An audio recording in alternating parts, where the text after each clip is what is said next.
Right, so this week let's continue to talk about art obstacles or these barriers that are presented in front of us sometimes, and they kind of like absorb our motivation and prevent us from doing the thing that we love. And today's obstacle is featured by these ideas that sometimes you feel like they're too flat or they're like too common out there, and you don't know how to actually convert them into something really interesting for other people to see. Hi, my name is Gonzalez, and in this channel I upload all the ideas and references and research that I do for my own art projects, so that if you're having similar ideas that you want to create, probably you can use this as a guide. So if you're interested in seeing more, consider subscribing. Okay, so the next obstacle is the fact that I want to start with wallpapers, but I am not sure on what to offer or how to make them so that they stand out from the rest, because there are a lot of options of wallpapers out there and a lot of them are free. So I need to come up with a way to make this idea better. And the tip that I want to give to you today, it has to do with focusing your energy into solving the problems or to make the life easier of your person.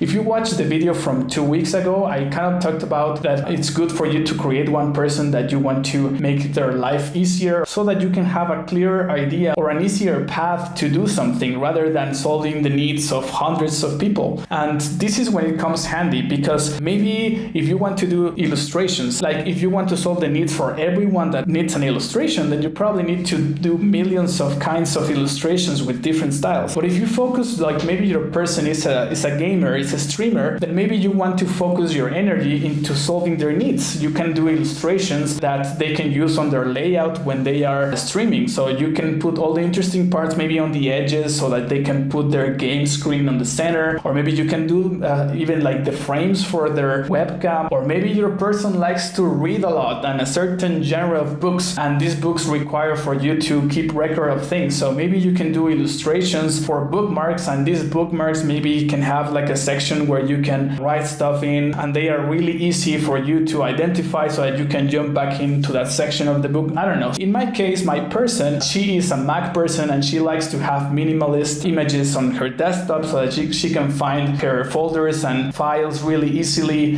And also she likes these dynamic wallpapers that come with the Mac that change throughout the day, because A, they are good for your eyes, B, they're automatic and really easy to set up, and C, because they look really awesome. That's on the side of the day-to-day work and stuff that I want to make her life probably a little bit better. And also she believes that the environment and animals could have some help from us, and she sometimes doesn't have the time, or she doesn't know how to actually donate to these causes or how to help. And now that I know my person's needs and tastes, I can actually come up with an idea. So now the problem is like how to actually make my images dynamic and easy to set up. And if I solve them, then I can make this person happy. And if I make this person happy, chances are that this person is probably going to recommend me. And although all of these obstacles are true, and you're probably gonna find yourself like a really tough barrier, I encourage you to actually do some research. You will be surprised that somebody else has the solution for you. So basically what I did here was like how to make dynamic wallpapers on Mac, and to my surprise, like the first option that came gave me all that I needed. So if you're looking to do something similar, this is a great place for you to find information. For example, they first explain what the dynamic wallpapers are and when they were available, and you can see here like the images, like depending on the time and hour, they will change these photographs so that they kind of like get easier on your eye as well. Like in the night you will see darker colors and so on. And here they give you 4 options that you can maybe do your own. Here is Dynamic Wallpaper Club, which basically is like a network where people just come here and upload their images and they share them. You can get like really cool inspiration from here. But I actually created an account here and I uploaded my images and they haven't replied. Like apparently they I don't know if they do this manually or how they do it, but they can take some time for you to get your actual wallpaper. And I don't know, maybe if I have like an urgency or something, this probably is not going to work for me. Then the next option is like this, but this is actually like some guys making the dynamic wallpapers and you buy from them. So this is not for you to make your own, so that doesn't work for me. Then you have Dynapro for Mac, and this is actually the option that I went for. This is an app that you buy and you can try it for free. Like you upload your images with a huge watermark, and if you want to get rid of that watermark, you have to pay. But I think that in the end, it'll probably be worth the price. I will let you know. I believe it was like $25 for you to unlock everything. Finally, if you're into programming or you're good at that, they have this GitHub source where they explain explain for you how to create your own. This was my first attempt. Like, I actually downloaded a couple of apps that they tell you to install in your computer and the code that you need to write. It's pretty straightforward if you ask like a programmer, I guess, but I am so bad at this that I couldn't make it work. So the Dynapro for Mac was the best option for me because it has like this really simple interface and it just works really awesome. So let me just upload here a couple of images for me to show you. You put it here and then you can choose here to at what time they are going to change. So this is gonna read the hour that you have in your Mac and it's gonna change it throughout that hour. So that's pretty cool.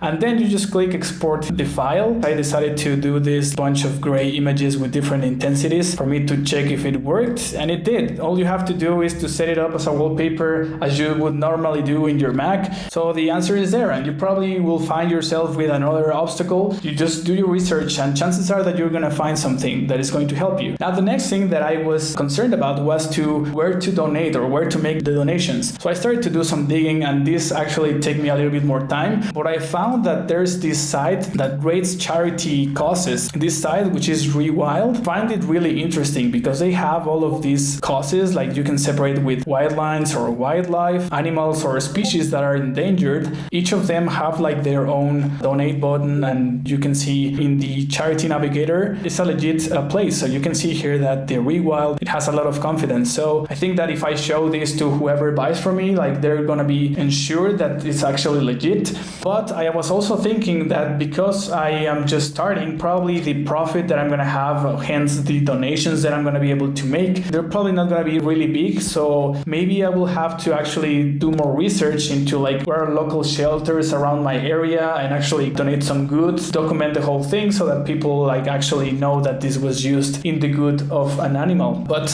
that's something that I'm going to decide on. The point is that if you put together the needs of your own person and the research that you do, you will have a stronger idea or a stronger need for you to fulfill, clear idea on how to make something good for someone and not fall into something that feels a little bit more flat or a little bit more common. The thing that I really like is that now I have like a better starting point that I can test and improve throughout the time. If I start posting this, probably my next obstacle is going to be how to actually make people see your art, or maybe it's going to be like have a record, like an automated record of the donations that are going to be made. I don't know, like I feel like there's something to work on now. And it's not like I want to do wallpapers and I have no idea on the subject or who's actually going to want them. So that's it for today's video. I hope that the tips kind of like give you what you need for you to start improving your own art ideas so that you can both make your future customers or current customers more happy while also doing the art that you love doing.